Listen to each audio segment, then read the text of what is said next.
কবিতা একদম ঠিক কথাই বলেছে। চলো সবাই। তোরা আবার এখানে এসেছিস কেন? তোরা কি চাচ্ছিস এখন আমি এ বাড়ি থেকে চলে যাই? কোনোভাবেই আমাকে শান্তিতে থাকতে দিবি না? দাদা, তুমি এমন ভাবে আমাদের সাথে কথা বলো না। তুমি এমন ভাবে কথা বললে আমাদের কতটা খারাপ লাগে সেটা তুমি জানো।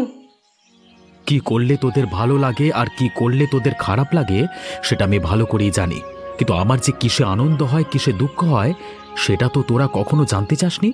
তোরা শুধু তোদেরটা আমার উপর চাপিয়ে দিয়েছিস। দাদা, আমরা তোমার ছোট বোন হয়ে একটা ভুল করতেই পারি। তুমি তো আমাদের বড় দাদা, তুমি তো আমাদেরকে ক্ষমা করে দেবে, তাই না? আমি ক্ষমা করবার কেউ না। যার সাথে তোরা অপরাধ করেছিস তার কাছে ক্ষমা চা। অনুষ্কা বৌদি, তুমিও আমাদেরকে ক্ষমা করে দাও। আমরা ভুল করেছি। তোমার ছোট বোন হিসাবে আমাদেরকে ক্ষমা করে দাও। তোমার যদি বোন থাকতো, ক্ষমা করে দিতে না ভুল করলে?